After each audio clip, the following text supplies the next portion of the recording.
Yeah, so welcome everyone. We'll continue with the education of the psychic. It's again, as we shared in the last session, a long journey. Many a times spending, uh, going ahead into lifetimes. But Mother says that if the intensity of aspiration is strong, and if you are at the path, then it can be shorter also, if you're at it. So at this point, we had covered that it requires a lot of intimacy with self, observing your inner movements. All the little movements have to be caught, have to be understood. So would I have some time in my day-to-day life? And we were, I think the last point that we were sharing, that yes, slowly it should become 24/7 meditation. But can I just spend in the beginning 20-30 minutes absolutely in quiet, spending on myself? What are my thoughts right now? What are my feelings right now? How am I feeling in the body? Spending and reflecting some time on that. So this is where we stop. And I'll just go through these slides, and then in between we'll take up any questions and also do some exercises. Yeah, so I hope, yeah, this would be better visible.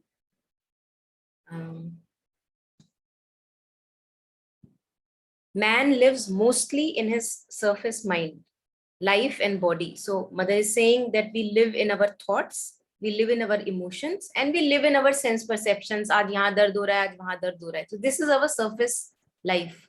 But there is an inner being within with greater possibilities, which he has to awake. So this is something which masters and mystics have said, jag sake to jag, chet sake to chet, and this is what we have to wake up to. We have to wake up to our inner truth, which usually is masked beneath the surface movement.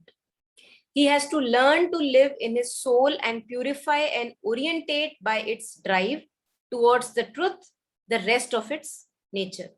Sri Aurobindo. Then Mother Sri Aurobindo says, follow your soul, not your mind. Now the question for all of us is, what do I know? What is the calling of my soul? That is the basic question, because is it the calling of my mind only? Is it the calling of my conscience? Because conscience is separate from the soul. It's not the same, exactly the same thing. So how to really get in touch with the soul? And that's what we are exploring in these series.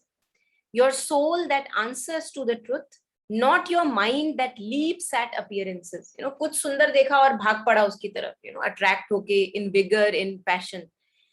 Trust the divine power and she will free the godlike elements in you and shape all into an expression of divine nature. Yeah, and we'll just go further. Now, the first part that we start with, the first theme that we take up is self-observation. I think most of us who are already on this path, we know that how important self-observation is. Each and every movement we begin to see microscopically in our life. So they say each human being is a learner, learning from mistakes and achievements. All of us do that. Each is born with weakness and strengths. We all have inherent capacities. We all have inherent weaknesses of nature also. And the example here is that if we decide on something, that yes, this has to be like this in my life, something in us has not yet decided. Something is in us is not yet convinced. So here, conflicting, as if we are multiple personalities at once. So they say if we look sincerely, you will see that you have decided that it will be like this. And then beneath there is something which has not decided at all. Imagine that I want to do yoga at 6 o'clock in the morning. Something is ready. But yet when the alarm pings off, 5:45 in the morning, something says, "Arey, kal kar lena, so ja." So something is not ready, yet something is ready. Beneath there is something which has not decided at all and is waiting for the second of hesitation in order to rush forward. But if you really want it, nothing in the world can prevent you from doing what you want. And this we were sharing, I think I was sharing in a few sessions, that in manifestation, consciousness has separated from Shakti. Chit has separated from Shakti. Consciousness separated from force. Knowledge has separated from will. So I may have the knowledge what is right for me, but the will is not joined with the knowledge. This is the issue with all of us. It is because one does not know how to will it. The knowledge is there, will is separated. It is because one is divided in one's will. If you are not divided in your will, I say that nobody in the world can make you change your will by the mother. And we know that this is a gradual process. Slowly, when we grow in our understanding and consciousness, we realize what is good for us, and then we are also able to will it. In our ignorance, we don't know what is good for me, and we do more harm than good, and we are not able to will it. But slowly, through my failures, when I know, yes, this is good for me, even if there is a hesitation, I am able to slowly will it. Yeah. And at any point of time, feel free to unmute and share. Keep sharing your reflections or questions. So this, I'll just shortly now touch upon will, although we will take will separately in a larger part, how to make it happen. So this process of purification and willing, if you know, I am also able to will. If I have the knowledge, I am also able to apply it. That goes on for years. It's a constant purification. We have a higher will based on the innermost being that knows the highest for me, that knows the best for me. And then we have the lower will, which is the outer or the surface will, which is like, आज ये खाने का मन कर रहा है, आज वो खाने का मन कर रहा है, आज उससे मिलने का मन कर रहा है, आज इससे मिलने का मन कर रहा है. So this is this lower, lower will, not lower in the sense that it's inferior, lower in the sense of a ladder. So lower to higher, there is a ladder. In that sense, it is in the evolutionary series, it's on the lower side. Lower will is generally the main supporting power of choices of outer nature, this job, that job, usually superficially we choose. And that's why outer nature is full of desires and likings, preferences. I don't like this, I like this, this is all coming from the ego. Now there comes a mental will. So mentally I have the knowledge, intellectually I have the knowledge, and hence I am able to will it. Mental will stands between these two. So between the higher will and the lower will stands the mental will. It can follow the lower vital will or the higher spiritual will. So it's like a bridge. It's like a bridge which can join me either to higher aspirations or take me further lower, dull my consciousness. So they say that it is good to have conscious control over it. Now, I'm sure all of us don't have absolute control over it, and that's okay. That's our journey. But slowly we develop more control as we grow in our understanding.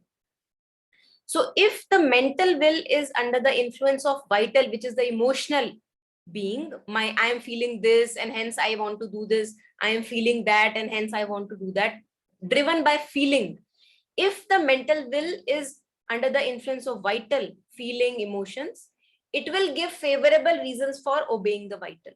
कि किसी की party में आप गए, आपको खाना है, so आपने ज्यादा खा लिया, तो आप क्या उसको ज्यादा खाते हुए आप क्या उसको बोल रहे हो कि अरे कितने प्यार से तो बनाया, हम कैसे मना कर दें. So that is how we support it with reason, the part that is emotional. We support it with reason कि अरे इतनी मेहनत करी, चलो खा लेते हैं, बाद में ग्रीन टी पी लेंगे. So all this is coming from mental, giving reasons to support the vital movement, favorable reasons for obeying the vital. If it is under the influence of higher will, then it starts giving reason for the favor of truth. Ki why I should not be eating much? Because I dull my consciousness, I do torture on my body, and it's okay if there is love and harmony in relationships, I can say no to the other person also. So that's following the higher will and also giving reasons to follow the higher will. Yeah, and you would see this happening in your dialogues and in day-to-day conversations. It happens with us. We do reasoning with ourselves. So what we have to do is that we have to put a little bit of effort to train the mental will so that it follows the higher will. It's hard. Many a times it's not possible, but then many a times it's also possible. That's what we call self-mastery, mastering your own movements. Yeah.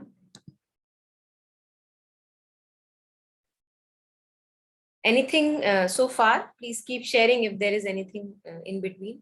If there is any question, any confusion, keep sharing. So like this, we see that we are conflicted, we are conflicted. Imagine that I smoke a cigarette, for example. Now I want to leave the cigarette. Something in me knows that it is not good for my health. But then the moment I am able to get rid of it, the third day after abstaining from it, I come back to it. अरे जिंदगी छोटी सी तो है, इसको जी लो जितना जीना है, कब आएगी ये वापस मुड़ के, so we give all kinds of reason to support our emotions, our feelings, or our weaknesses. So slowly, as we grow in our understanding, we have to turn towards higher, that I understand that it's difficult for me, but I also see that it's not doing me any good. So can I just let go of it now that it has served me enough? So now I turn myself to the higher. Mental turns to following the higher consciousness. It's hard. For all of us, it's hard. We all have our own weaknesses. But then when we are ready for it, we just are able to do it.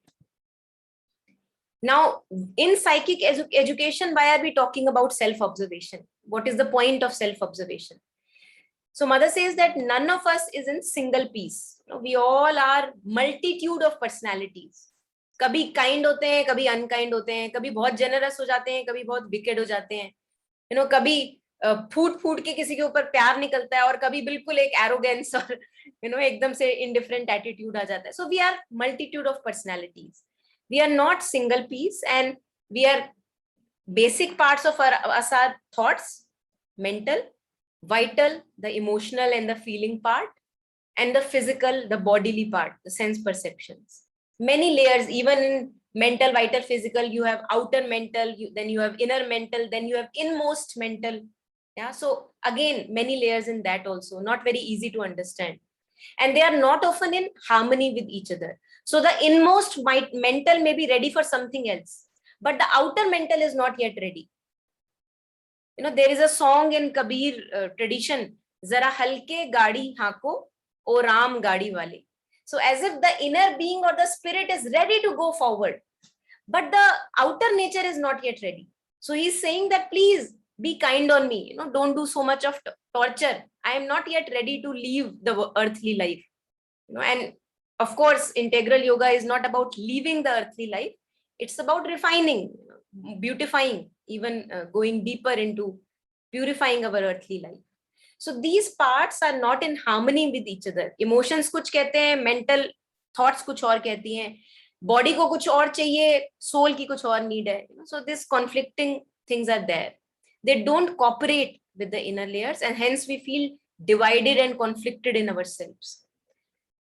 So through self-observation, we become more aware of our inner movements. As if there is this whole machinery that I am, and I'm looking at each and every part of that machinery, कि पता तो चले अंदर माजरा क्या चल रहा है, what is going on inside, and open the way for psychic discovery. So only when I peel and dig and do some effort, I can see, okay, ये अलग part है, ये अलग part है, like putting everything at its proper place. This can bring the sorting or organization which we do in our homes also, कचरा junk बाहर निकाल दिया, glass का waste अलग कर दिया, newspaper का waste अलग कर दिया, plastic अलग कर दिया. So this sorting helps us bring harmony inside ourselves. And just as we do sorting in outer realm, we also have to do timely sorting in our own selves. So this inner journey is looking at the inner landscape. As if usually I'm always looking at the outer landscape. Now I am looking at the inner landscape, and with very detailed, minute observations. Please share if there is anything. I'll just go ahead in other case. So why are we studying at all? Self-observation. What is the need to study oneself? Because we want to control ourselves, because we want to consciously master ourselves. In relationships, often we try to fix the other person's behavior. We often try to control the other person's behavior. Now, the ability to control, the intention to control is a pure intention, but it is misdirected. It is misdirected at the other person. I just have to direct it within myself. Yes, there is a need to control. Yes, there is a need to master, but the mastery is over my own inner movements and not over the other person and other situations. Although in, when we grow in greater degrees of consciousness, as Sri Aurobindo and Mother were doing, they were handling world affairs sitting in Pondicherry. So one can have external influence also, but not before one can have internal mastery. And that's why it's important to study oneself. That's why it's important to observe oneself. And often we judge our, other people कि उसने ये सोचा, ये सोच के बोला, और उसने शायद ये सोच के बोला. हमें खुद ही नहीं पता कि हम क्या खुद सोच के बोलते हैं. How can we on earth know कि उसने क्या सोच के बोला? Because we don't even know what is happening within our being. So it's very important, almost like in education, it should become absolute necessary part of education to know your movements, to know your thoughts and emotions, what you're going through. Yeah, so this is the exercise that we will do today. So if you have a pen and a paper ready next to you, that would be nice. So just these are the questions. I'll just dictate them, and then one by one we'll shortly, maybe just for your own sake, you keep on writing. The first question is, are you more of a leader or a follower? Just instinctively, whatever comes to you, keep writing. Am I more of a leader or a follower?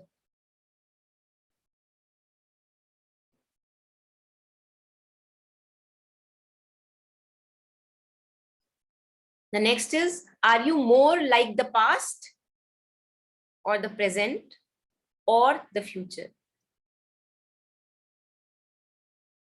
What are you more like? Do you resemble the past or the present or the future?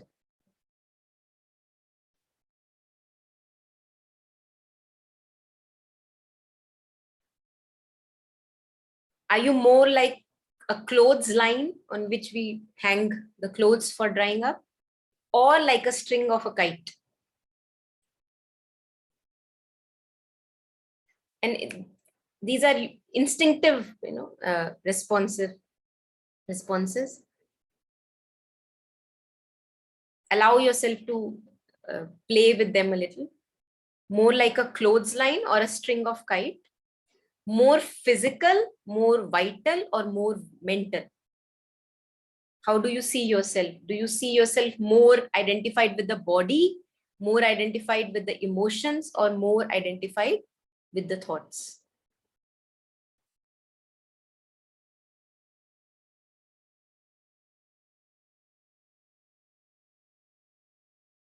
The next one is, am I more of a giver or more of a receiver?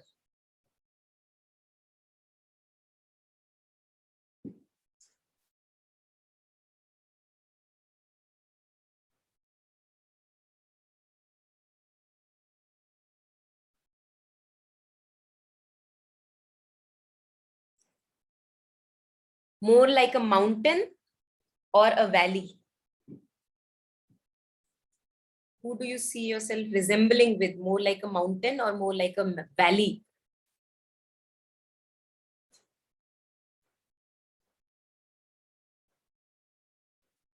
More like a packing, like the packing of a gift, the outer packing, more like the packing, or the content of parcel?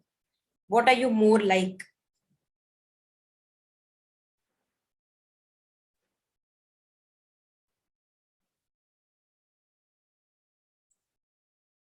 More like the outer packing or the content of the parcel?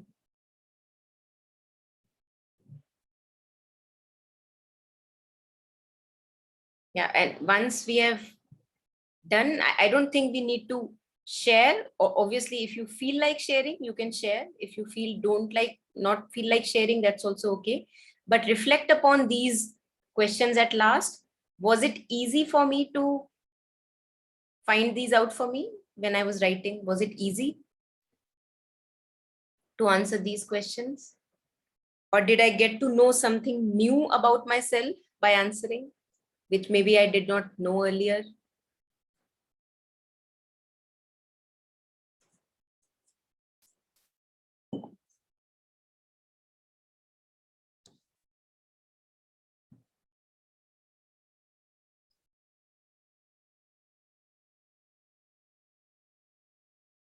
Yeah, if anyone wants to share anything at this moment, after the questions, reflections, please feel free to share. I'll pause here, the slide share, I'll pause for a moment and we'll see if anyone wants to share anything.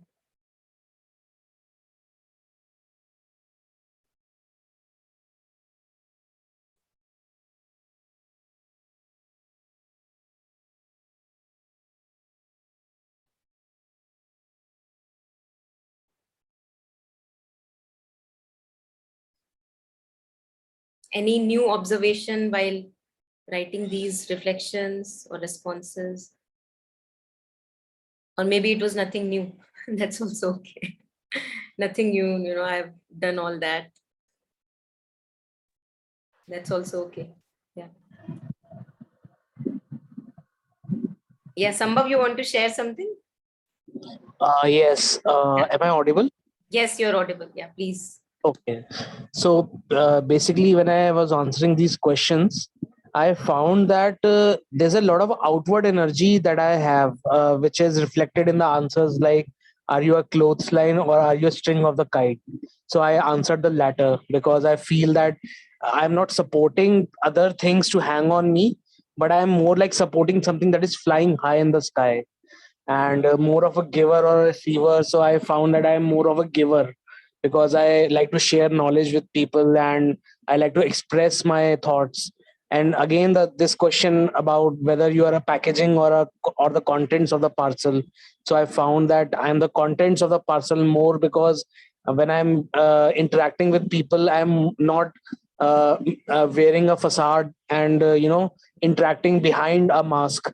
So I'm more like the contents of the parcel. So this is a very good activity, I guess. Beautiful. Yeah, thank you for sharing your reflections. Thank you.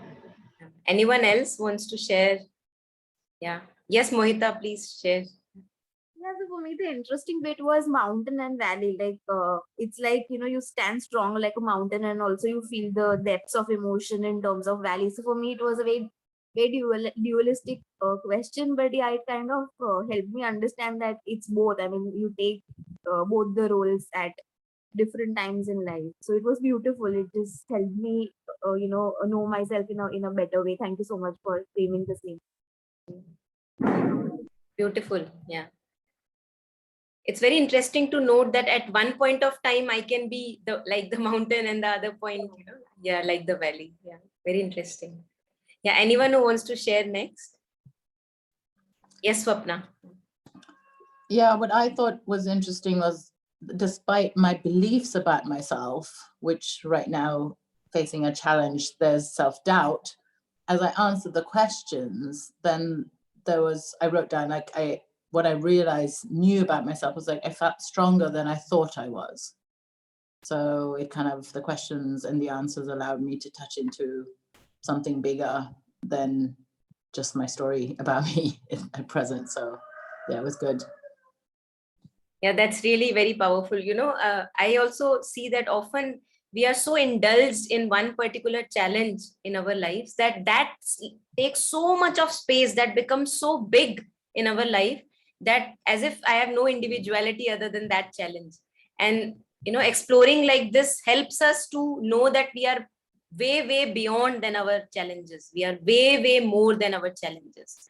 So it's beautiful that you gave yourself the opportunity also to be here. Yeah. Great. Yeah, anyone who wants to share next? Beautiful reflections. Anyone who wants to share? Yes, Monica, I think I I was more, and I'm even now more into past and future, but I think now of lately I've slowly started to become more in the present. And yes, the other thing is like I'm more of a follower in most of the things. But yes, there are times when I can take a leadership role, but where my inner quest is, I want if somebody can show me the path and then I can follow. So that way, yes, I'm definitely a follower. Yeah, and it's again like somebody else was telling, valley and mountains both. You feel the emotions, and there are difficult times where you can stand strong. Yeah, so it's really interesting. Yeah. And the last question was, yes, definitely. It has kind of given me insight that whatever I used to think about myself, am I like that? So it is like putting a stamp on that by when you're answering these questions. Yes, kind of I'm becoming more sure ki, this is what I used to think, that this is what I am. I'm more like vital or mental. But now suddenly the answer came, I'm both. So it has kind of reaffirmed everything what I was thinking about myself to a great extent. Yeah. Thank you. Yeah, beautiful. Thank you so much for sharing. Yeah. Yeah, anyone who wants to share next? Yeah, Ashpriya, yes. I think, this the way to question ourselves also, it is a way to question ourselves that, where exactly we stand right now. Actually, all of us are actually what we are questioning is right now. Even if it is about the past or the future, it is actually about right now. And also the fact that it's about the duality that exists in the nature as well, that we are not separate from the nature, that we are giver, we are receiver, we are mountains, we are valleys. All of them are actually us, and there is no separation. The problem is that we see it as uh, a separation, and at different points, interpretation of the symbols can be different. For example, about the packaging and the content. The immediate urge is that to say, oh, I am the content, because that's the story, that's the narrative that we really get to hear, that oh yes, we have to become the content. And probably I have also said this, it actually, in this way, that oh no, I hate packaging. I just, in terms of work, what I do is I focus more on content and all of those things. But then if I interpret it in a different way, for example, why not a packaging? For example, if I am giving a better coverage, or not coverage, better protection to something, that to someone, to something, then why can't I become the packaging as well? Why should it always, why should it be about facade? Can't it be about beauty? Can't it be about protection? So it's just that interpretation of the symbols. I think these are the things which I felt, and it's so interesting to think, although it's mental, but it's okay to be mental. Yeah. Yeah, beautiful reflection. Yeah, beautiful. I think that's a very interesting perspective that you shared. Why not the packaging? Because packaging keeps the content protected, so it also has a purpose. Absolutely beautiful. Yeah.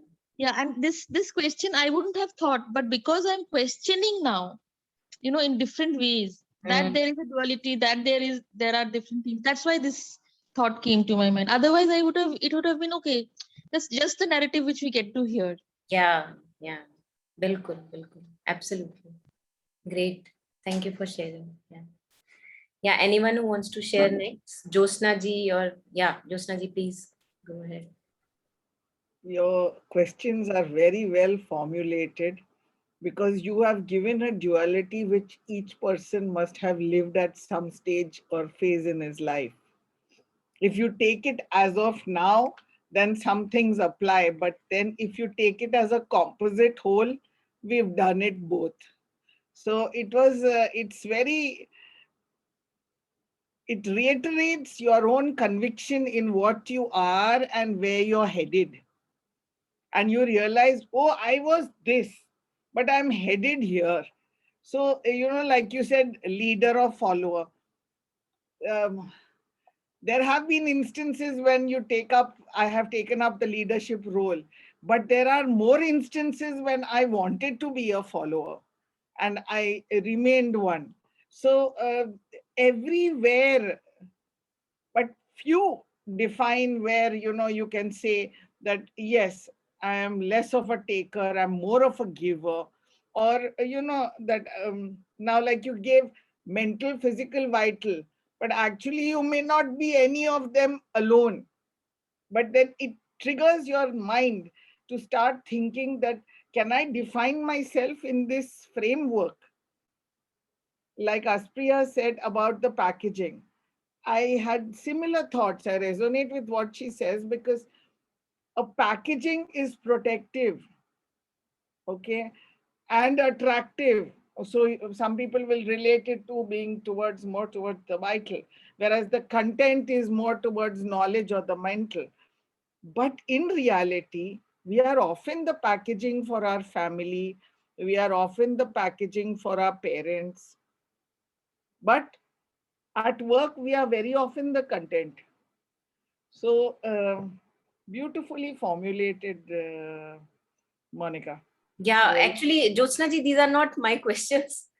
uh, I'm just consulting a lot of books for these sessions, and this is just one of the books from which I pick up these activities and add on my own activities in between. So it's just all these books, reference books that I'm referring but to. these are introspective, Very introspective, yeah, very introspective for me also. and Yes, they do help us in our growth in whichever direction we want to sort of be aware. absolutely. Getting more intimate and more close to ourselves. Yeah. Great. Thank you. Thank you for sharing.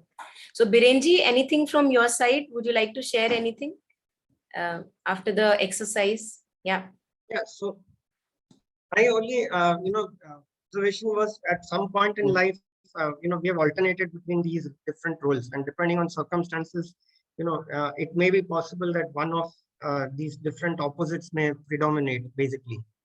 Um, so again, like with everything else, there's nothing right, wrong, or good or bad. It's just the choices we make and the situations we are in that dictate, which one of them predominates at any point in time.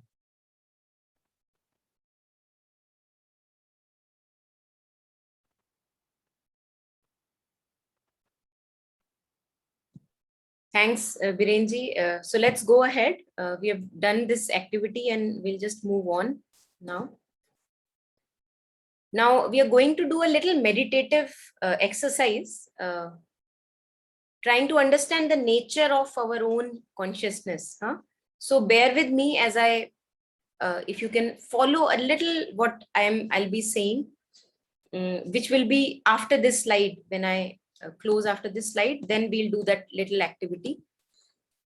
So I'll just put on the presentation. Yeah. So when I say I am sad, what am I really saying? I'm saying I am aware of the sadness. When I'm saying I am confused, what am I actually saying? I'm saying I am aware. So with I mean awareness. I am aware of the confusion. Because if the confusion is there, I'm not aware of the confusion, then I cannot even talk about the confusion. If the sadness is there, I'm not even aware of the sadness. I cannot even talk about my emotion, saying that I am sad. So the very fact that I can see and notice the sadness, I say I am sad. So what am I saying here? I'm saying I am aware of the sadness. I am aware of the pain in the head, for example. So in this self-observation, we have to know where is this I located. So examples given here are, for example, I say, I love to go for a nature walk. I love to go. I'm talking about this enthusiasm, a passion for a nature walk. So where is this I located? The I is located mostly in the vital feeling level, that I feel good when I go for a nature walk. Yeah. On the other hand, the same sentence, I can use it in a different manner. I can say, taking a walk is good for health. So here I am most likely operating from the mental domain. The I or the consciousness or the awareness is located mentally. Mentally, I am aware that it is good for me, but there is no much passion associated with it, that I love going for walk. When I say I love going for walk, then the I is located in the vital, at the feeling level. So this consciousness, or in other terms, we also use awareness. This awareness can connect itself with either the outer or the inner part in me. The inner vital, which we can discuss later, or the inner mental, the higher part in me, which knows better. the inner vital, which is refined part of me, the inner feeling, deep feeling part. On the surface, there are confusions, turmoils, and hurt. The inner part is free of confusions and hurt. It is more segregated and harmonized. Yeah. So this I can be also located in the psychic part, the my soul individuality. So for example, we can actually shift this consciousness, and this is the experiment we will do through meditation. Just like a very short example of it, what we can do here. Yeah. So let us do this little exercise. We'll close our eyes, all of us, we can close our eyes shortly. It's not truly a meditation, but a meditative reflection. Just close your eyes. I'll just guide and you see how you can shift the consciousness. Take your attention to your feet. Your feet, any sensation in the feet, bodily sensation, tingling sensation. Now move your attention towards your hips. Yeah, the same consciousness which was earlier noticing the tingling in the feet, now is noticing how is it sensing in the body at the thigh level, for example. Yeah. Take it upwards, go towards your back. How are you feeling in the back? Any ache, any tingling sensation, the sensation part. Take it into your head. Any ache, any throbbing sensation, anything at all. Identify with the body at this moment. Now suddenly switch it. Feel how you are feeling right now at the feeling level. The same consciousness which were earlier identified with the body sensation, now it is looking at the feeling. How are you feeling right now? Uneasy, sad, neutral, maybe a little pained, joyous, grateful. So connect at the feeling level.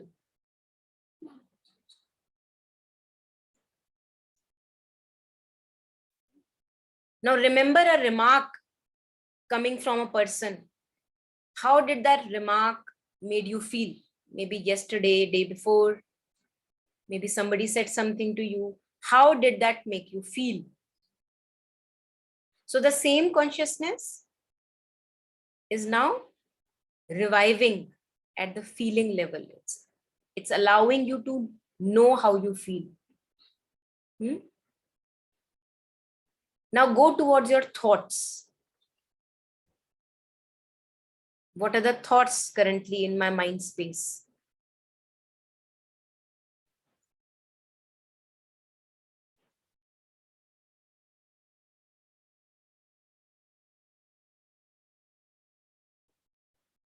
And now just remember any divine form or formlessness in any way that you remember the divine. Use the same consciousness to recall the divine presence in your life.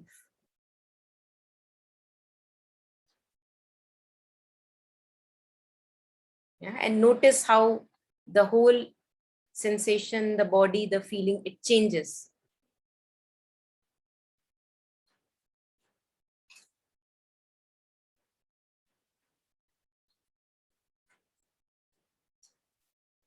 Slowly you can open your eyes if you feel ready. Now, why did we do this exercise at all? What was the purpose of this exercise? If anyone has any reflection on it, why did we do this at all?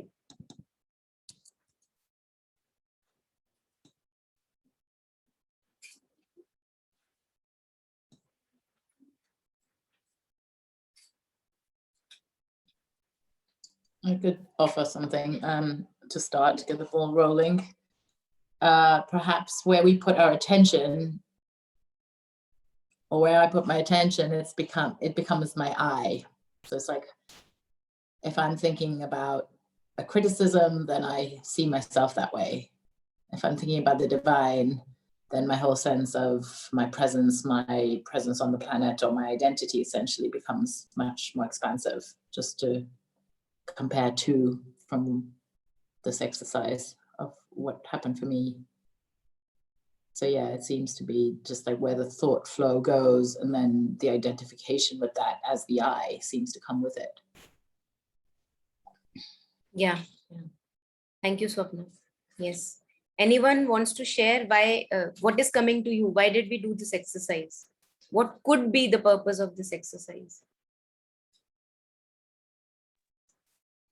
One other point which comes is that, through a constant and conscious effort, we can actually elevate our thoughts and actually can shift the position of the I also.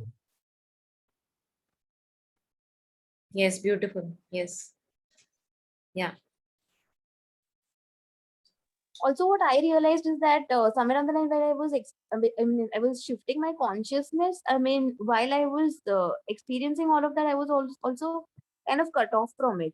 So a part of me experienced all of that, and a part of me was away from all of it at the same time. So yeah, So a kind of an indifference or a detachment. yeah. Yeah. Like seeing yourself, being in the audience of your own film of life. Interesting. Yes. Yes. Very interesting. Thank you for sharing. Yeah. Anyone else? What is the purpose of this exercise? Yes, Monica, it just provided some separatedness. I could witness myself. So in all this, like moving from here to there in different, parts of me, like where my consciousness took me, I could be in the presence, like I could like just witness it as like, moving. I could feel the separatedness. Beautiful. Yeah. Thank you. Yeah. Anyone else? Any thoughts on this? Why did we do the exercise? Yes. Yeah. Please.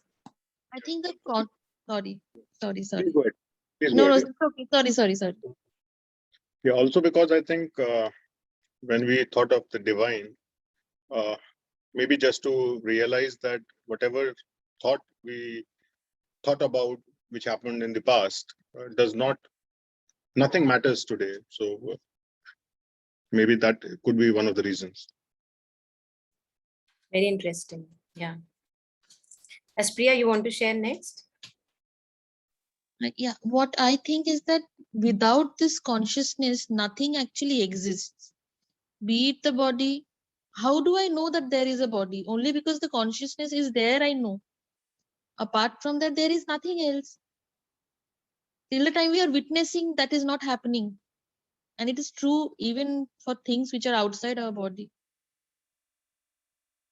Beautiful. It's almost like without the screen, the movie does not exist. The movie exists only because at the first place there is a screen.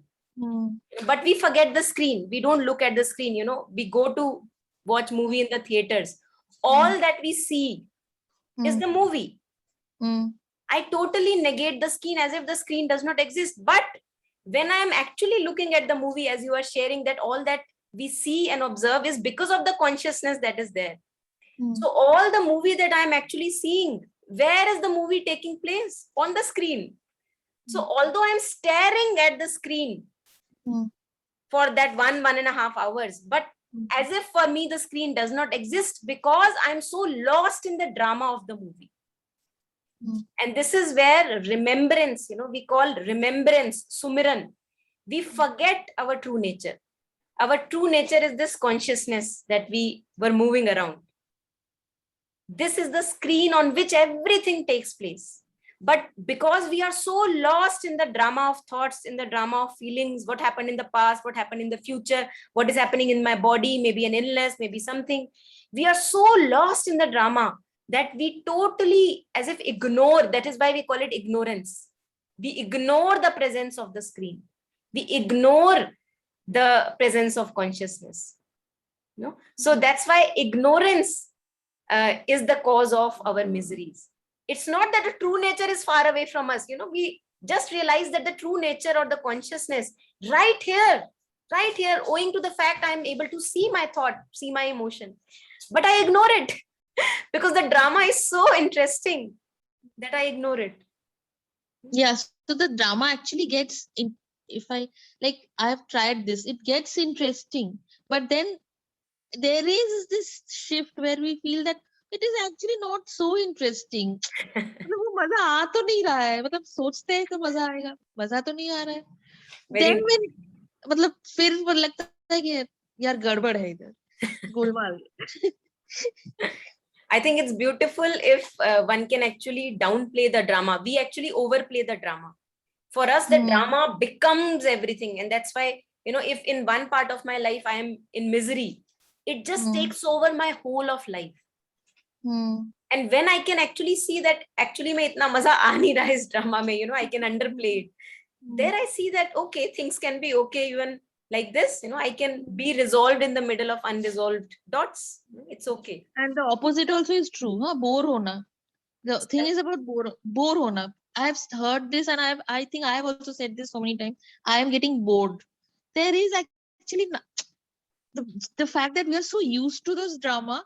कि अगर नहीं हो रहा है तो boredom हो रहा है. आप सही कह रहे हो. I think the way we are used to live in so much of drama and excitement, जब उसको छोड़ के हम एक न्यूट्रल काइंड ऑफ लाइफ में जीना करते हैं ना, तो ऐसा लगता है it's like a very empty dull life, in the beginning at least. Yeah. Ma'am, is it also one of the reasons why people kind of get into or kind of invite more drama? For instance, like a lot of single people these days, like the whole aim has become like marriage, kids, because somewhere down the line in singlehood there is some kind of drama nahi hai.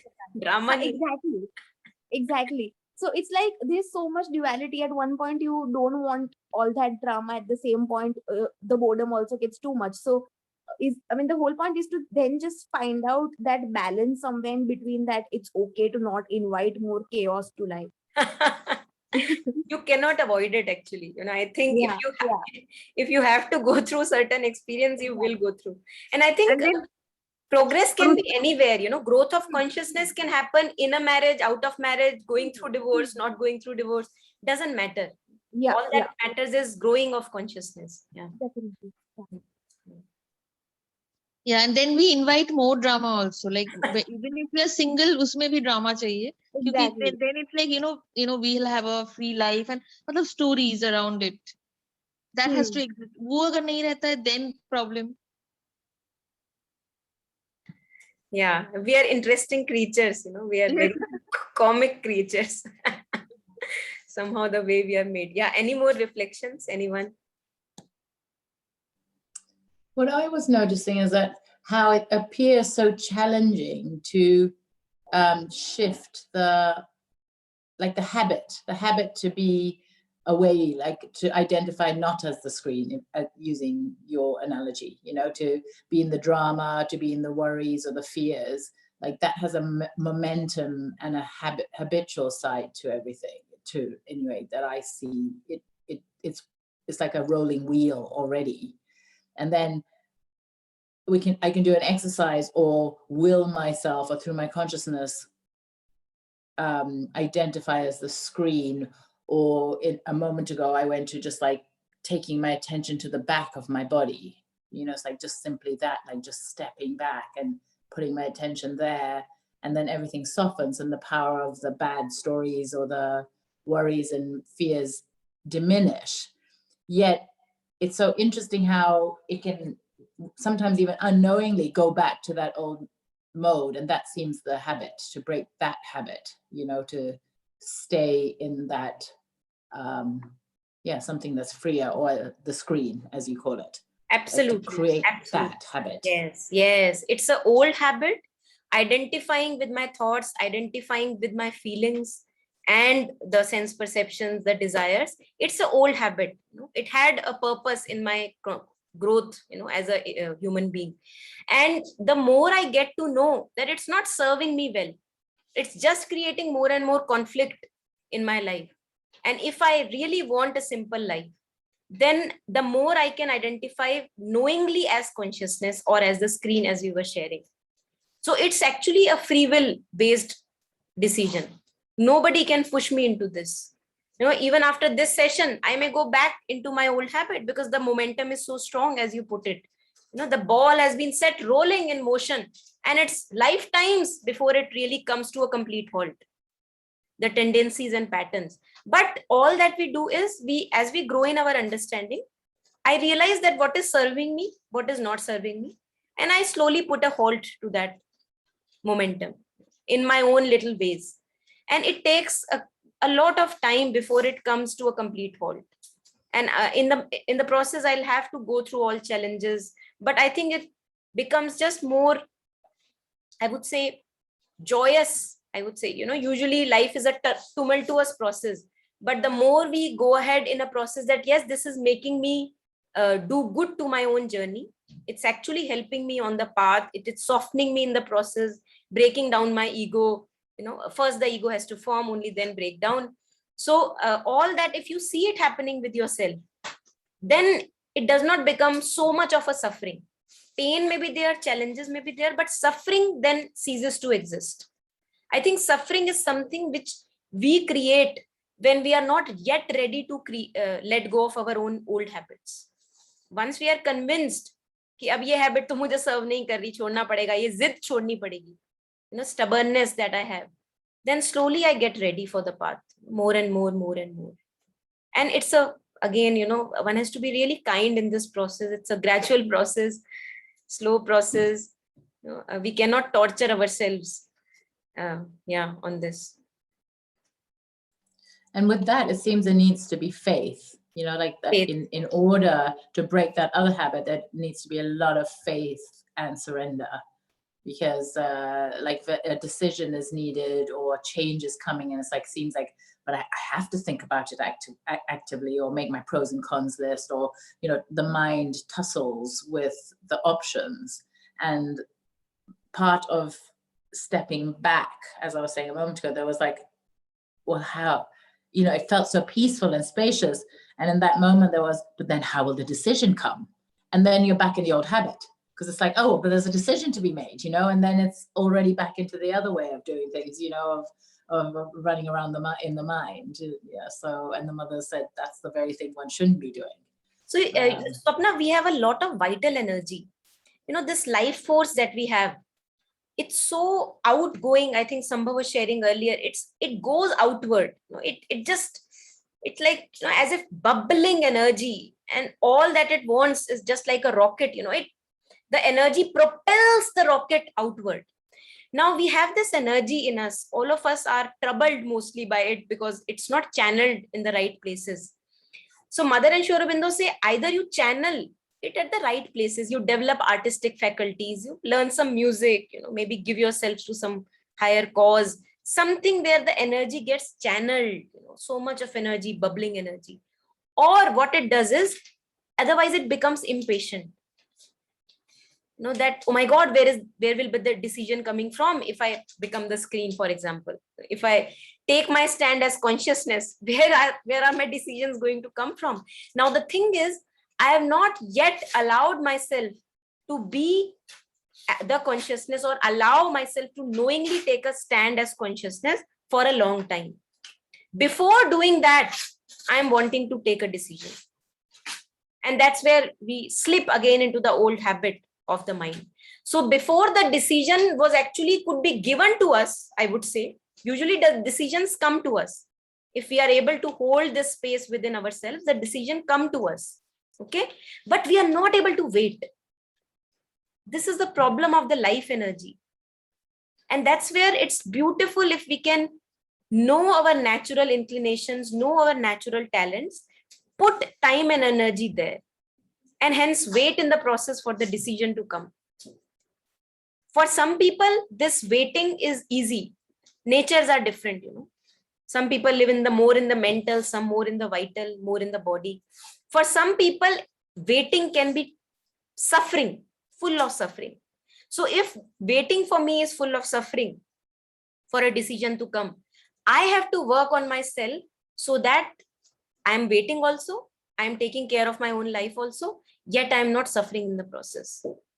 Because many a times decisions do take time to come, but then they are given to us. Something or the other unfolds in the process. But I want it right now. I want it right now. That right now doesn't happen. And this is the life force. I have faced it, in my own being also. And it's not a easy thing to tame. This life energy is not an easy thing to tame, especially for people who are more vitally oriented, people who have lots of enthusiasm. But then mother says that vital, or the vital being, emotional being, it is a beautiful servant, but a very tyrant, as a master, because it will make you do things which will put you into trouble again and again. Very energetic. But if channelized, and if a servant of the psychic, of what we are discussing, finding the psychic, finding our true being, if it becomes the servant of psychic, then it's a beautiful servant. Master कह रहा है, अच्छा जरा बोले क्या ना, हाँ हाँ अभी ले आता हूँ. Energy की कोई कमी नहीं है ना? Those of us who have known their vital, they would know, full of enthusiasm. अरे रात को अच्छा 2 बजे उठना है, उठ जाएंगे. किसी की भी हेल्प के लिए उठ जाएंगे. 4 बजे उठना है, उठ जाएंगे. कोई प्रॉब्लम नहीं है. But then it also undergoes this tumult of not able to control itself.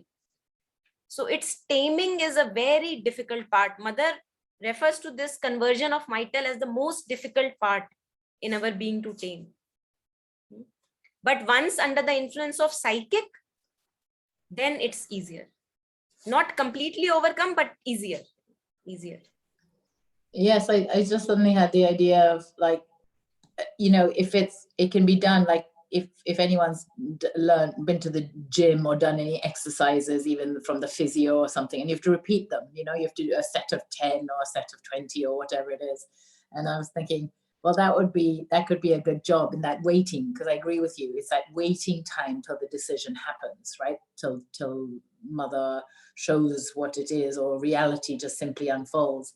And in that waiting time to use it like, training, gym, to go, okay, be the screen, or, go to the back of the body, be the spaciousness, be whatever it is that feels more peaceful and calm. And then you lose it, and then do it again, and maybe say, okay, if we have to do it 10 times actively, then we're going to do it 10 times actively, even if, and perhaps it really just takes training in the same way a muscle in the body does, to start developing that habit. Absolutely. And putting the vital into that, saying, okay, come on, let's practice.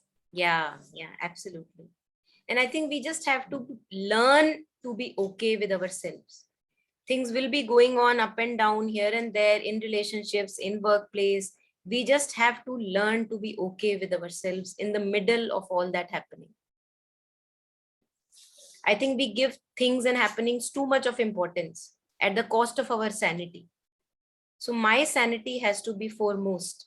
My communion with the divine presence within has to be foremost. Rest everything, I think Gaurav was touching upon it, that when I put my consciousness in remembering the divine presence, I feel good, I feel okay.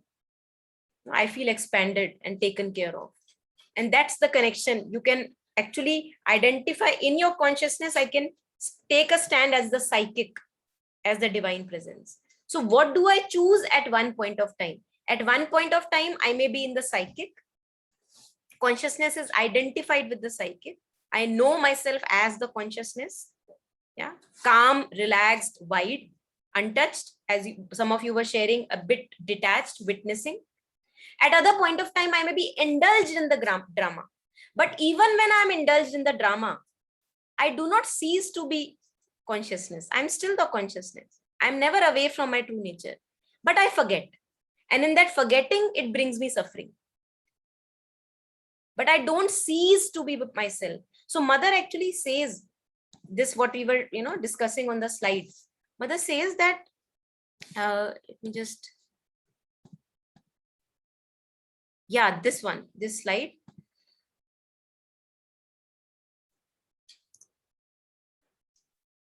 The last half in this, one succeeds in entering into contact with something, this something that we were touching upon, the consciousness itself, something which gives you the impression of being, yes, that's myself, because I can move it. I can take it into thoughts. I'm able to move it into feelings. I'm able to move it here, place it here. So as if I'm able to shift it from here and there. This awareness. Yes, that's myself. That's never changing. Awareness is not changing. Content of awareness may keep on changing. Sometimes it's thoughts, sometimes it's feeling, sometimes it's bodily sensations, sometimes past, sometimes future. Awareness never changes. The screen never changes. Movies come and go, come and go, come and go. And this something I can move around. I can move it from my body to my vital, to my mind. I can move it. Mother even goes further. Again, some occult experience one can extend it into. I can even move it into other people, and in this way I can identify myself with things and people. So often we are troubled with, I am not able to understand what the other person feels at this moment. We are not able to relate with the other person completely, no matter how close we may be to the other person. तो mother कह रही है कि आप अपनी consciousness धीरे धीरे इतनी एक्सपैंड कर सकते हो, you can actually enter the other person's consciousness and know exactly how that person knows or feels or acts in certain way. But again, I think this is a journey, easier said than done. First, we have to stabilize in our own being as this consciousness, so that later on, in identity, I can relate with people. I can identify with people. I can exactly know what is happening in other people or an animal or whatever other living being.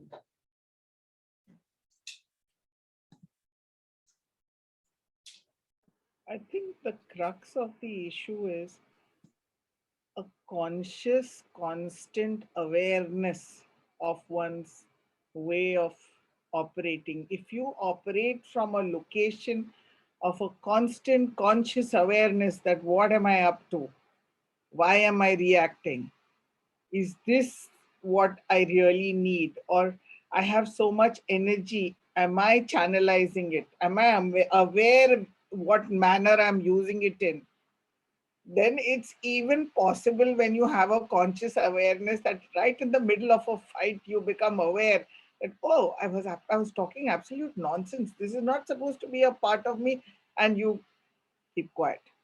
So if you hone that characteristic of a conscious awareness in small things, starting with small things, and then you go to the bigger ones, automatically that kind of calmness which it brings and the awareness with which it comes, we automatically channelize our energies in the right direction. But I think what happens is that we forget all this conscious awareness and all is only meant for the sessions. And once you're back to the drama, you are totally gung-ho into it. Yeah. It takes a long while to develop it. But short, small baby steps, and once one reaches a stage, then nothing phases you. You will learn. And it is a very much a possibility, because a human being is so plastic that you tell yourself and it happens, it executes. Absolutely. Yeah.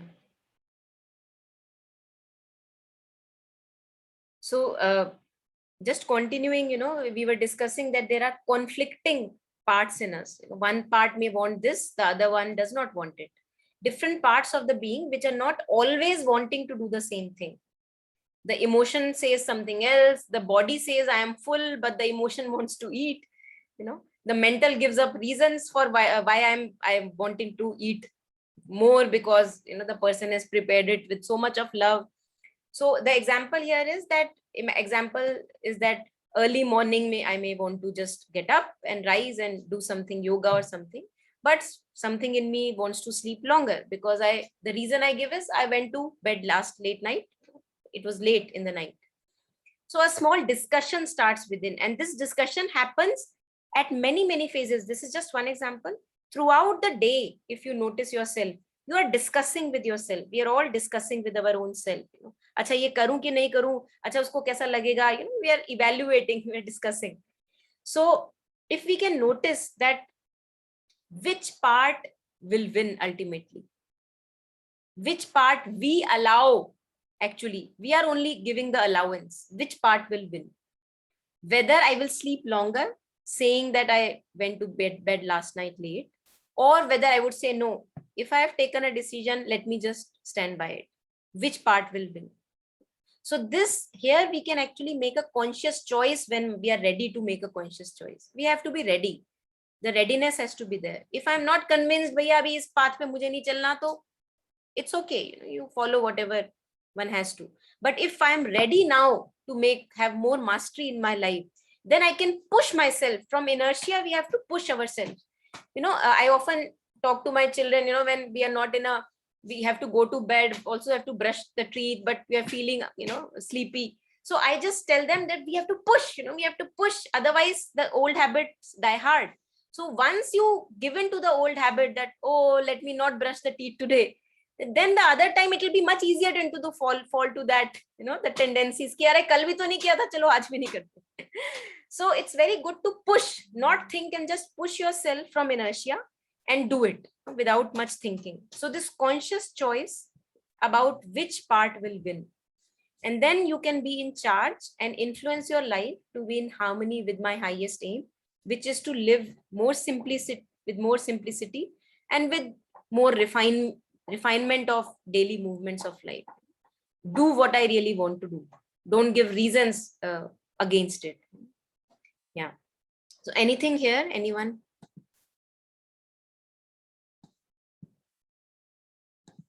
Sorry.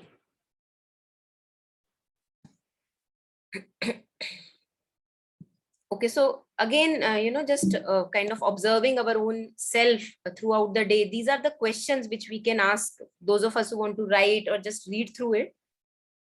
Observing, I think Jyotsna ji were touching upon it, being conscious of all our movements throughout the day. Observe what you say during the day, the tone of your voice, the words you are using. Can we just be observant of them? Why? Because I want to do this. Nobody is propelling me, pushing me, but I want to do this.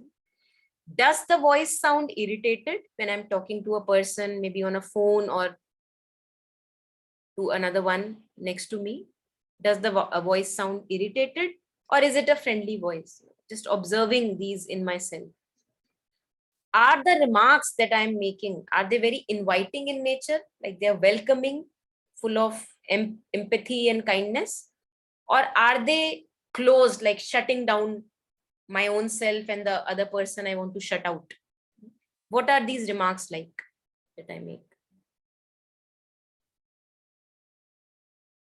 And when I'm talking, engaged in a discussion with a person, what am I trying to do? Am I trying to prove something to someone?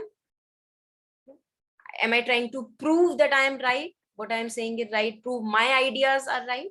Or am I also receptive and trying to understand where the other person is coming from? So these few, again, just few templates, you can devise your own questions. These are just few pointers for ourselves to observe our own tendencies and patterns, how I operate, and what do I want to change in myself, just to observe it.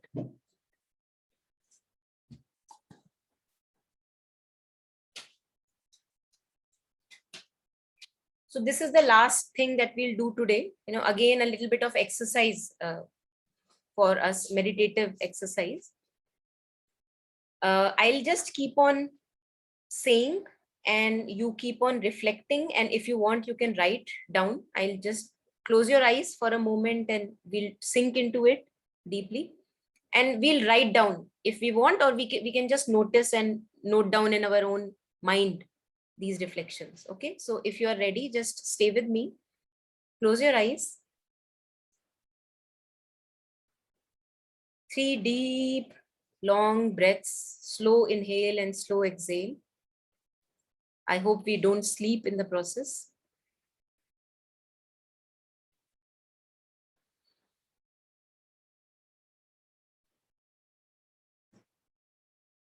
Stay with the breath. Take a deep, deep breath, the last one, so that it takes you deep in the being.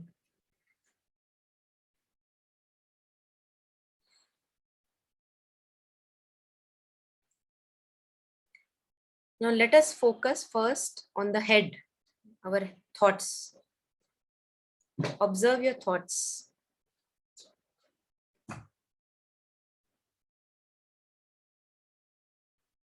What kind of thoughts are there? Just noticing.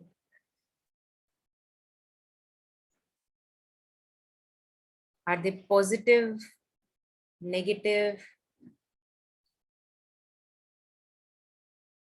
Are they about past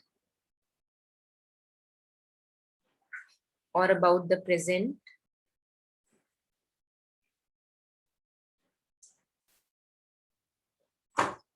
Or the future?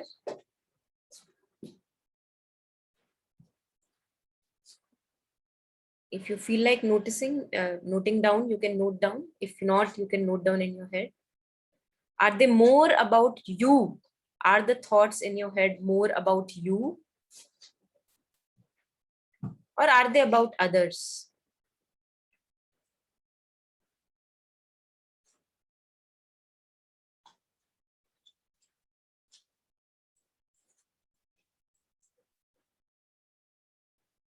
And what happens when you go into your head noticing all this?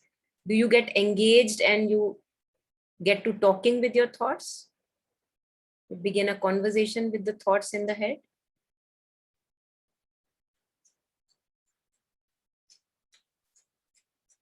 Kind of we get lost in the thoughts and we get in a conversation there. So rather than noticing, I get into entanglement there. That can happen most of the times.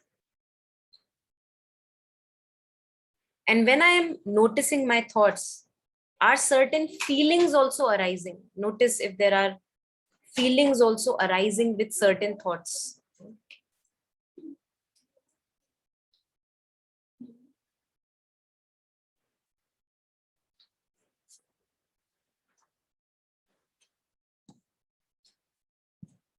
Now shift your focus to the feeling part. Now we were in the head, now we will go into the heart. How are you feeling right now? Observe it. How am I feeling right now?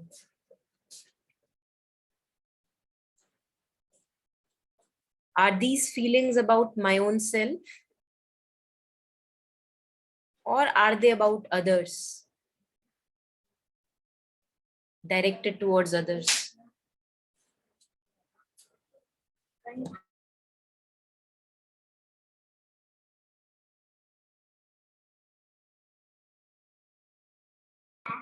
In the front ground, what kind of feelings may be there? Irritation, happiness, jealousy, hate, blame, gratitude. What is in the front?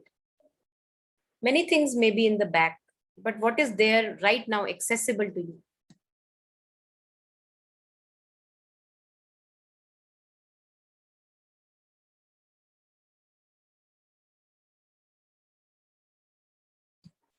And when you notice these feelings in you, do they also take you into your head?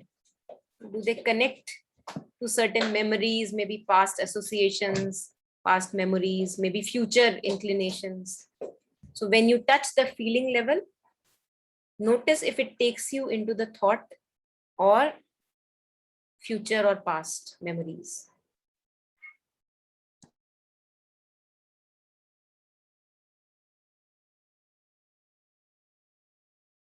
And also notice that when I am noticing the feelings, do I get into a conversation with the feelings themselves? Just like I entered into a conversation with my thoughts. I begin to get engaged with the feelings.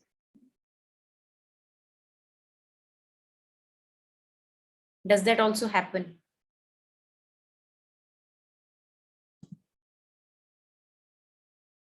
Now we'll shift it again, shift it to the last level, the body level. Shift your consciousness to the body. How are you feeling in the body? Get in touch with the empty space inside the body.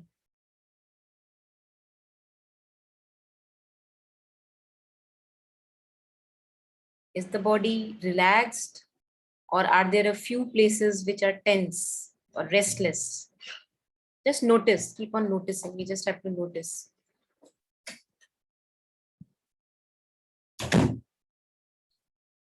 Is the body burning with jealousy and past memories or thoughts and emotions?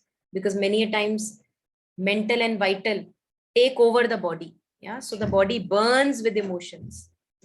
So is right now the body burning, overwhelmed by the emotional or the vital part? Is it taken over by the mental part?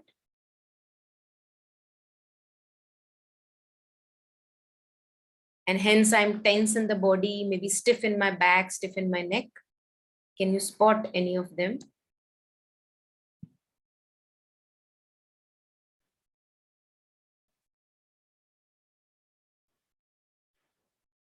Yeah. And when I think about a certain feeling, when I connect at the feeling level, does that make me tense my body also?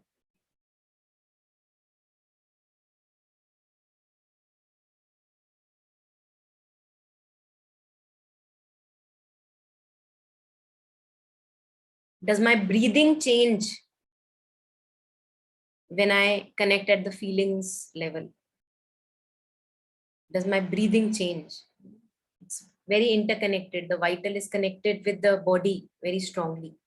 So when I'm undergoing the emotional overwhelm, my body will tell me, it connects. So notice if I connect at the feeling level, does the breathing also get affected?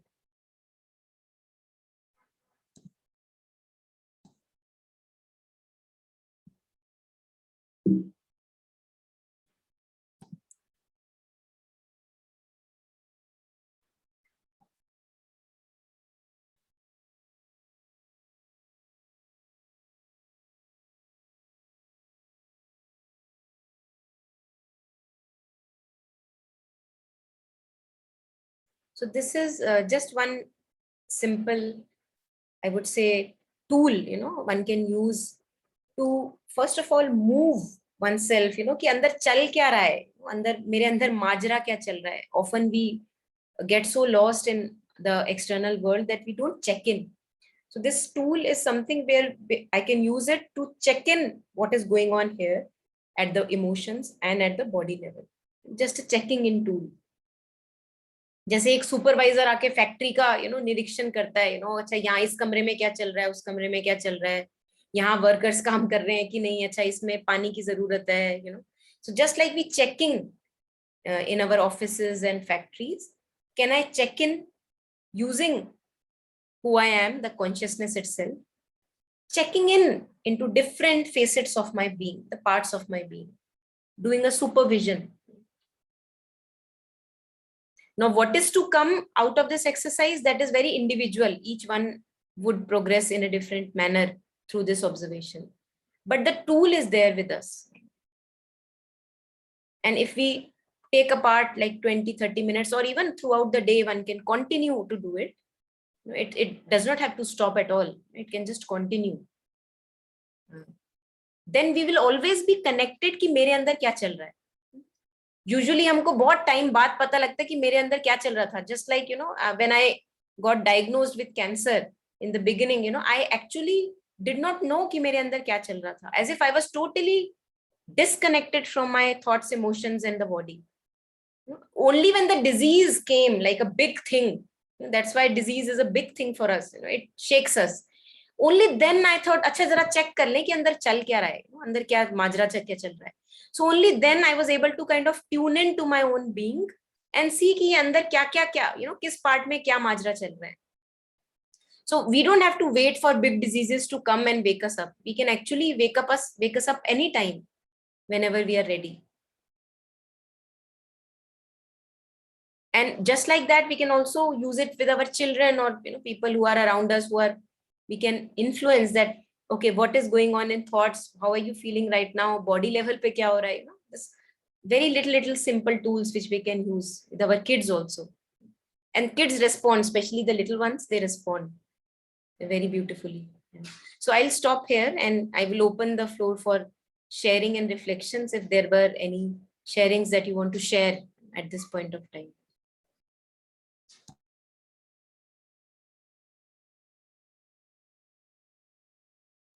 Yes, Gaurav, thank you. Thanks for joining.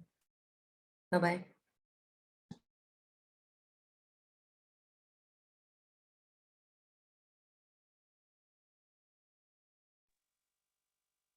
As you said that, cancer kind of came into your life and it woke you up.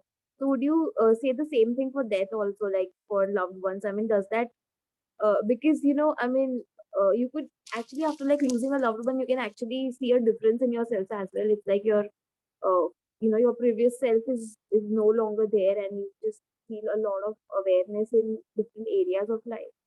So does the same thing happen? Yeah, I would say if it has happened for you, Yeah.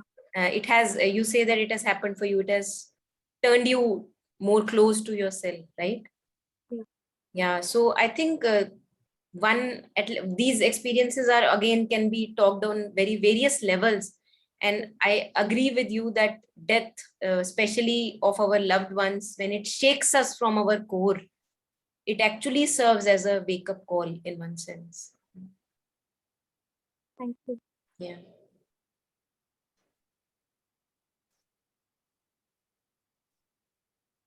Yeah, anyone who wants to share anything?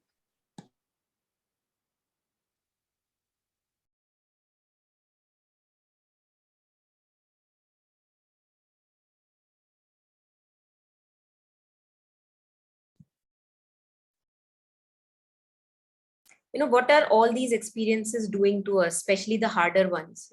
If we look at the larger picture, if actually we look at it closely, we will see that they are making us more kinder, Yeah. more softer, more compassionate, I would say more observant to our own emotions, our own inner movements, more sensitive to life. Yeah. And Exactly. yeah, please share. What are you sharing? It's like previously if I saw somebody who has lost a mother or a father, I could feel I could feel sorry for them. But now it's like I can now experience their pain like in a fraction of second. And it just gives you goosebumps that because you're reliving the whole thing again. And it's like you unfortunately just become more empathetic like all of a sudden. Absolutely, absolutely. And I think this is the purpose of these experiences, because otherwise we lived so hard shelled lives, कि मेरा घर बस मेरे 4 लोग और बस उन्हीं से मेरे को मतलब है. Yeah, बाकी that's दुनिया true. में जो मरता है मरे भैया, मेरे को कोई मतलब नहीं है. Yeah. But only when I have gone through that loss or a disease, then I can connect with bloody what happens to people who go through a disease or a loss. It's unsurpassable, the grief that one goes through. But before that, I do not get in touch with that grief. So it opens us up, it widens us, it makes us one. Vasudev Kutumbakam, we all are one. But the way we live very shelled lives, कि मेरी family, मेरी married life, मेरे siblings, मेरे बच्चे. So मेरा तोड़ने के लिए मुझे लगता है एक तरीके से ये, blows or these, yeah.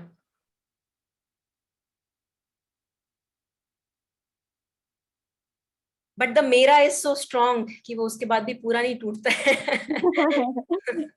Yes. It's like sometimes I just on a very funny and ironic level, I just feel that is there no softer way to do that? It feels that nature is just so ruthless sometimes. The wake up call can be soft also. That's what I feel. I feel that the level of consciousness right now where we are, देखो ज्यादा नींद गहरी है मेरी और मेरे घर में आग लगी है और मैं कुंभकर्ण की तरह सोती हूँ, तो किसी को मेरे को थप्पड़ मारना पड़ेगा या डंडा मारना पड़ेगा कि वो मेरे को उठाए, अदरवाइज घर में आग लग जाएगी. सो हमारी ना नींद बहुत गहरी है. And that's why the gene of Maya is so strong that you just can't. Maya is another big thing to discuss. Big thing to discuss. But हमारी नींद बहुत गहरी है, in the sense we are so lost in the sense perception and the whatever we hear, touch, taste, smell, कि वही हमारी जिंदगी बन जाती है, हमको और उसके अलावा कुछ नहीं दिखता, as if कि एक पर्दा पड़ गया है हमारे ऊपर. तो हमारी, क्योंकि हमारी नींद गहरी है, इसलिए ब्लो भी हार्ड चाहिए जगाने के लिए, है ना. मुझे लगता नहीं है कि it's only a transition phase जो हमारी ये नींद गहरी है. Slowly as we grow and evolve in our consciousness, as you are sharing कि through that blow in your life you became more sensitive, फिर आपको you don't require such hard blows, क्योंकि अभी सेंसिटिविटी जग गई है. यू हल्की सी smoke आती है, तुमको दिख जाती है अरे आग लगने वाली है. पहले तो मैं सोती रहती थी, चाहे आग लगे चाहे पूरा एक कमरा जल जाए, मैं सोती रहती थी. अब हल्का सा भी disturbance should be enough for waking me up. So I think as we grow in our consciousness, then the cruelty does not need to be there, which appears actually cruel. कि जगाने के लिए इससे गंदा ब्लो नहीं मिला था क्या? Yeah. Yeah. Anyone else?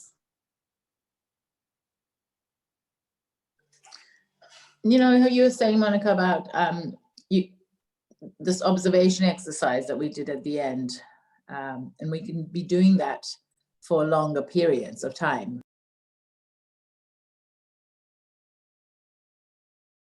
Yeah, you got muted, Swapna. Longer periods of time after that. Oh, sorry. I was saying we can do that for longer periods of time, that exercise. And it's about the number of times I'll do that, and then it's almost like it becomes the interest, then becomes the what's wrong with me type of, it's like, oh, that went, like, what's wrong, for example, like noticing, like, oh yes, in the question you said, okay, is there the breathing, does the breathing get affected, right, if I'm in those kinds of thoughts? And it's like, oh yes, my breath is, I notice, like, my breath, I hold it, and my breath gets very shallow, right? Swapna, so the purpose of that exercise is not to let yourself go lost in the content of experience. Yes, so that's exactly it. I was not thinking, like, how then to become the observer, essentially, the one that is aware of it, as opposed to becoming then the identity of what's going wrong. That's what I'm calling what's going wrong. Is that, okay, a shortness of breath is not the most expansive, it's not the most relaxing, it's not the most peaceful, right? So it's like, then the mind can get busy with, well, I have to change that. Yeah, but it comes with that insistence, right? But then we get identified with the mind. Now the purpose of this exercise, yes, Jyotsna ji, thank you for joining. So the purpose of this exercise is to more and more stabilize myself or know myself consciously as the consciousness. Because rest, everything is coming and going. Thoughts are coming and going. Breathing sometimes is shallow, sometimes is deep, doesn't matter. Feelings sometimes are here, sometimes are there.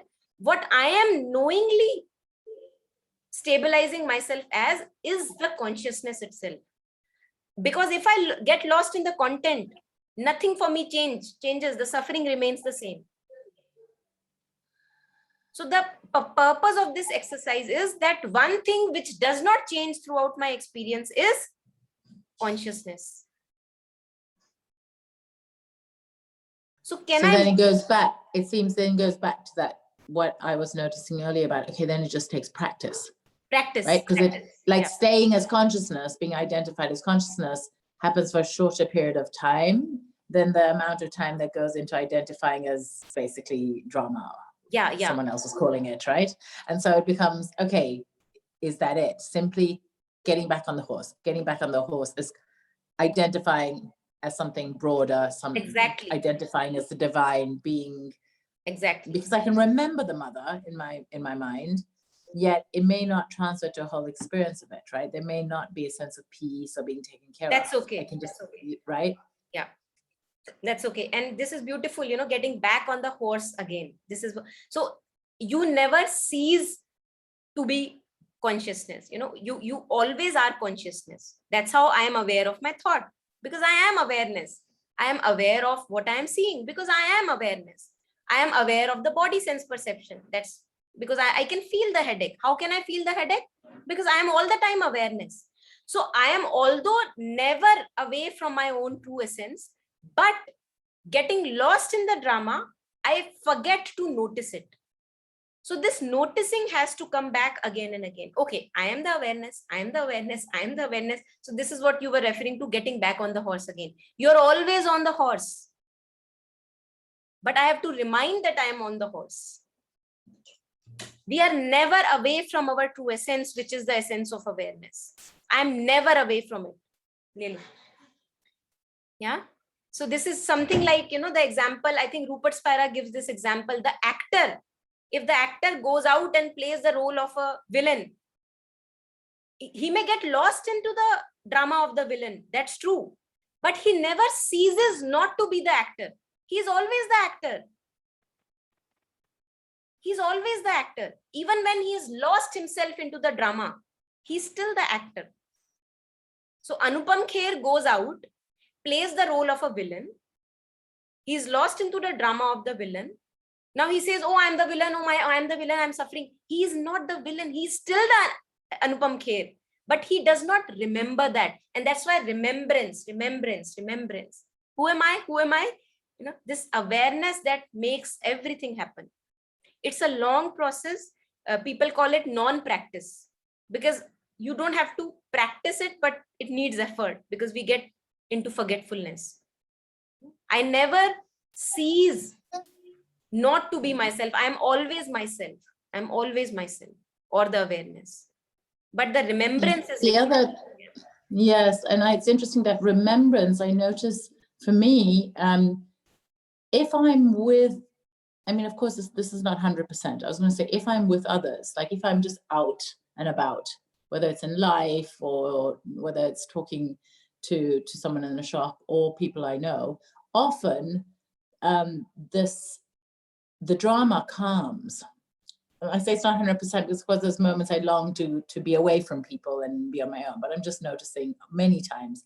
And then if I'm absolutely alone at home by myself, then it becomes harder to actually be the awareness, to be without the drama or the pain or the worry if there's a challenge. And I haven't quite ever figured that out. Like, why would that be when I know absolutely have the awareness that it's only in aloneness, it's only a solo journey to be with the divine, right? So why would it be that it would seem more challenging? Yeah, it's more challenging because we all have soft spots where we are attached. All of us here in the session, all of us other human beings, we all have softer spots where we are more attached than at the other places. Now, when we are empty or with ourselves, owing to the life energy which is there, the fuel which is there in us, it has to do something. Imagine that in that very moment, there is a fire in my house. I would not be actually thinking again and again about those people or those attached points. No, because there is something more higher at stake. Yeah. So why? Because my life energy is not put to good use. We are too vela. You know the meaning of vela, as if I don't have anything to do, good to do. In Hindi, we use this. Give yourself something which is in alignment with your natural inclinations, so that this bubbling life energy can be taken care of. Otherwise, all those attachments will come again and again back in your head, swarming your head with chaos again. And you would not be able to do anything with it.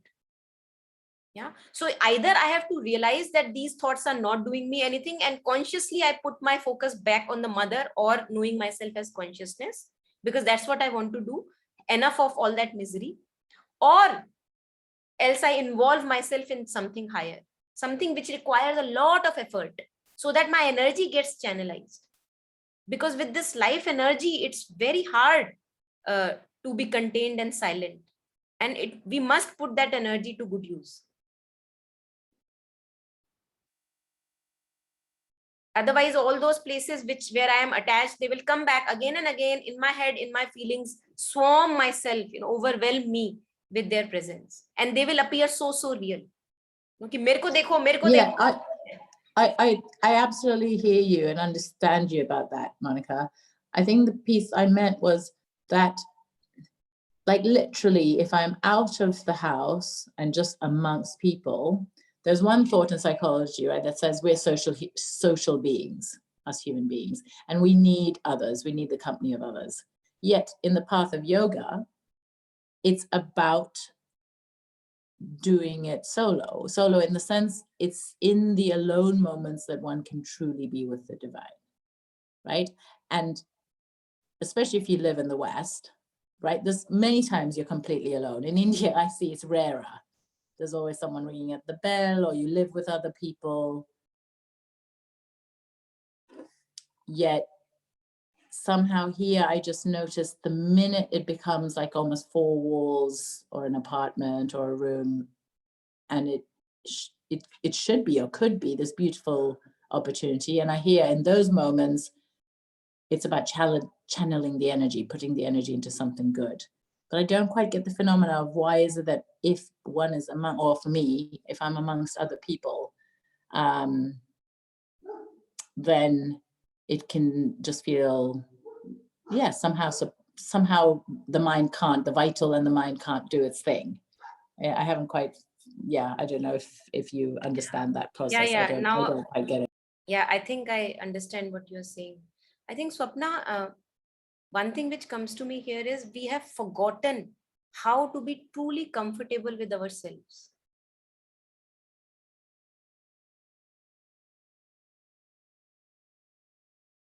Yes, it could be.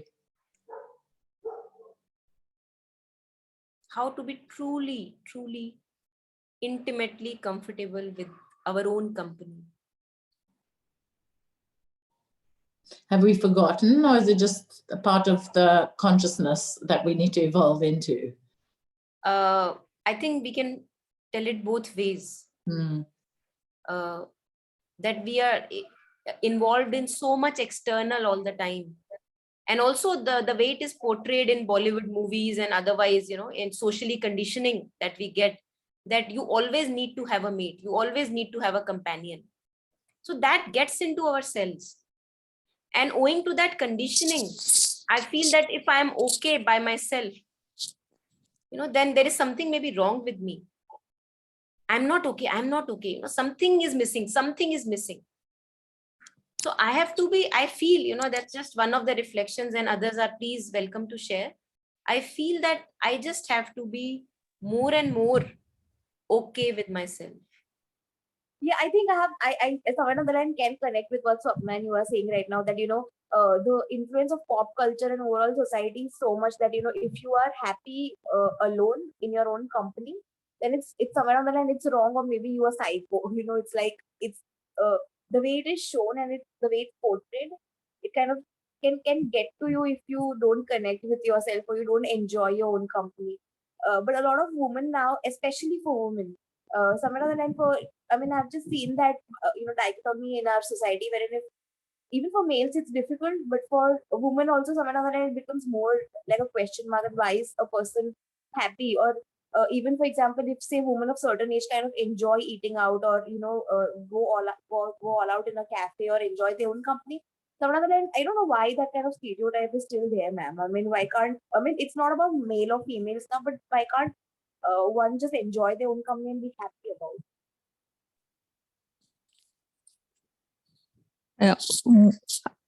I think, Monica, मुझे लगता है like if you're on the path of yoga, you really need to look into yourself. And sometimes when you're all by yourself, you are scared to see those parts which you need to kind of, that ugly things in you. Maybe because you don't have that courage to accept those parts. Yes, this is where I need to change myself. So as soon as you're sitting alone, you're scared that maybe if you're contemplating, those parts will come in front and you don't want to face them. And then you kind of want to run away from them. That is the one thing. And then in that case, sometimes that is what I do now. Okay, I'm alone. I have to force myself, like you said, like something which is in alignment with your own, this thing, what you like or not. Like for me now these days, doing gardening and stuff, just involve myself in that. There are times when I can see my mind is chattering or it's not, but when I just push myself, no, I am going to do this now. And after some time, you're so calm and you don't know how the time passed. You're so involved in that. I think that is one thing which I always think, कि अकेले बैठ के आपको जब अपने आप से बात करते हो अपने बारे में बहुत कुछ पता चलता है. You don't want to, in the depths of your heart, you want to put the finger on the other person. nahi, that person has done something wrong to me. No, it's nothing wrong with me. So I just want to justify myself. I don't want to accept, I don't want to face that part of me. And then that's how we, I think, sometimes run away. Acha ye kar loon, phone utha ke I will talk to somebody to distract myself. And now I think if you want to distract yourself, do something which you enjoy. Like I love doing something with clay, or I love doing something with the plants and see कि अच्छा किसमें buds आ गए, which leaves are dying and things like that. So I think, I don't know whether Swapna, whatever she was talking, this is what I kind of came into my mind. I just wanted to share it. Yeah. Yeah, beautiful. Yeah, thank you for sharing. Yeah, thank you all. Yeah.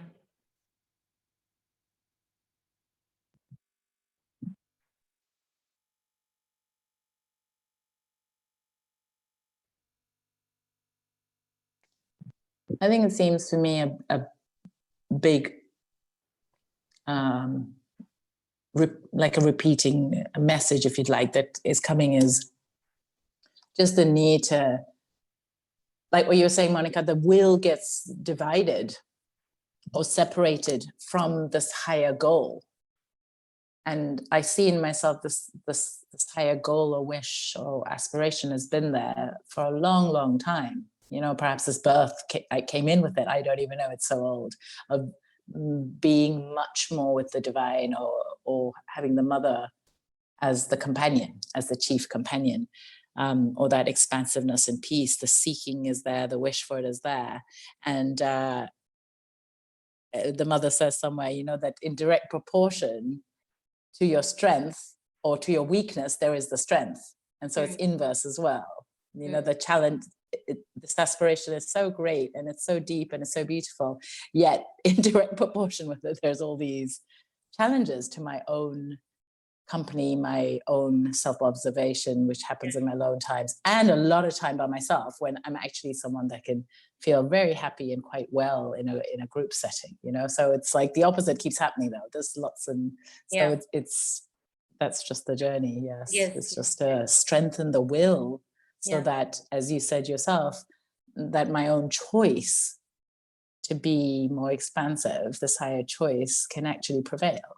That can be lived out. You know, it's like, and if really committing to that. Yes, absolutely. And if you would see actually the life, the way it is moving, it's actually moving in accordance to your higher aim, or the central aim. The central aim is to be more and more give yourself, or to be close to the mother. Now you are getting opportunities to do exactly that, but since we are divided, the vital wants something else. Old habits die hard. I cannot leave all that past that I have, the baggage that I have from the past. And hence, although I see that all this is happening for good, since still it is painful, old habits die hard. So I think the chance to be comfortable in our own company, it's a beautiful opportunity, and which we get through all these experiences that we go through in life, where relationships may go not the way that we wanted, we may lose loved ones, so that we get more and more intimacy with our own being, and hence a more intimacy with the divine, you know. And I think it's just a passing phase. It's not that it's a isolated journey. We will connect with people who have similar aspirations like us, but the bonds will be different then. You know, it would not be a connection on a vital or emotional level. It would more be a spiritual connection. But we just have to allow it to happen. It is painful because the vital needs are something else, although the higher needs may be something different. And if we actually see at the present life, the divine is making that happen for each one of us that, okay, you become first comfortable with your own self, and then things can unfold from there. So, ma'am, does that also mean that you should not force any kind of connection till that naturally happens? I mean, like, in the sense that you said that everybody has a phase or a patch of, say, loneliness, or going through like enjoying your own company and all of that, and then genuine bonds kind of happen. So I do realize that it has happened in certain way in my life also, but is that with everybody, or it's just destined with certain people? Just wanted to understand. Destined, what is destined? I couldn't get you. As in, I mean, when you say that, it's like everybody goes through that phase of say, when you have to like first understand your own self and enjoy your own company, and then the bonds that you make are genuine and are kind of more spiritual. So yeah, so just wanted to understand that, is it like universal, or only a few people have to like go through that? I mean, all of us. Okay. So I think both of the ways it happens. First, we get into immature relationships, and then we go through turmoils and learn through those processes. Or what the other things that happen, and it's very common, it's nothing very special. Other thing is that I choose a kind of a solo journey. Somehow it happens that I have a solo journey, and some kind of bonds may form later in my life after I have developed an individuality in my own self. So both the things are absolutely okay and normal. Like, the consciousness grows through each experience. Doesn't matter whether it starts with first immature relationships, or later on, first developing an individuality, growing more close to yourself, and then developing bonds later. I think both ways it happens. Both ways. Yeah.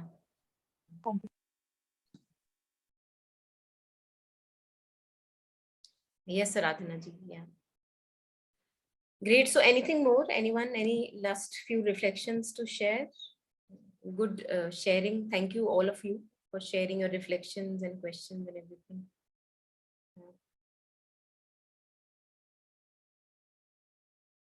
All right, then. Thank you for joining and sharing your reflections, thoughts, and questions. Yeah. Bye-bye. Thank you so much. Bye. Thank you. Thanks a lot. Thank you, everyone. Thanks, Monica. Bye. Bye-bye. Bye.